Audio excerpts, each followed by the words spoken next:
Election commission of India, ভারতের নির্বাচন commission, যে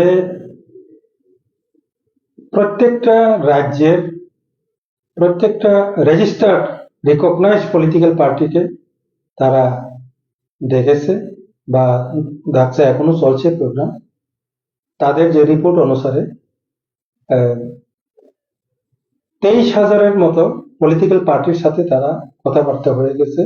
তারও একটা অঙ্গ হিসাবে আইপিএফটি পার্টিকেও ভারতের নির্বাচন কমিশন বর্তমান যে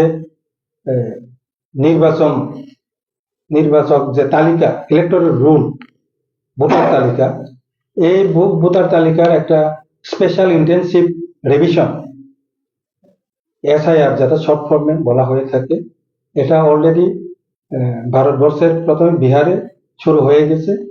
শুধু বিহারে হবে না, বিহার যা শুরু করেছে, সারা ভারতবর্ষের প্রত্যেকটা রাজ্যে যখন নির্বাচন হবে, সেখানে নির্বাচনের আগে এই SIR special intensive revision, voter তালিকা সংশোধনের যে মেথডটা, এটা তারা করবে।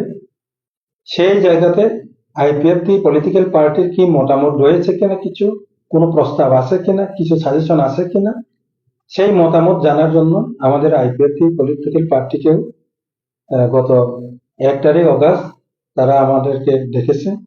তাদের চিঠি মোতাবেক আমরা গিয়েছি। আমাদের আইপিএফটি পলিটিক্যাল পার্টির 4 জনের একটা প্রতিনিধি আমাদের প্রেসিডেন্ট প্রেম কুমার রিয়াংয়ের নেতৃত্বে ভারতের নির্বাচন কমিশনের সঙ্গে আমরা সাক্ষাৎ করেছি। এই প্রতিনিধি দলের সঙ্গে আছেন আমি নিজে, জেনারেল সেক্রেটারি স্বপন দেববর্মা। আমাদের সঙ্গে আরেকজন ছিলেন যিনি বর্তমান ক্যাবিনেট মিনিস্টার শুক্লাচরণ নোয়াতিয়া, উনি এজিএস, এবং senior vice president Krishnakanta Jamatia. আমরা 4 জন ভারতের নির্বাচন কমিশনের সাথে সাক্ষাৎ করে আমরা তাদের যে প্রস্তাব মোতাবেক আমাদের যে প্রপোজাল, আমাদের সাজেশন আমরা সাবমিট করেছি। আপনাদের সামনে আমি আমাদের যে মেমোরেন্ডামটা আমি তুলে ধরবো।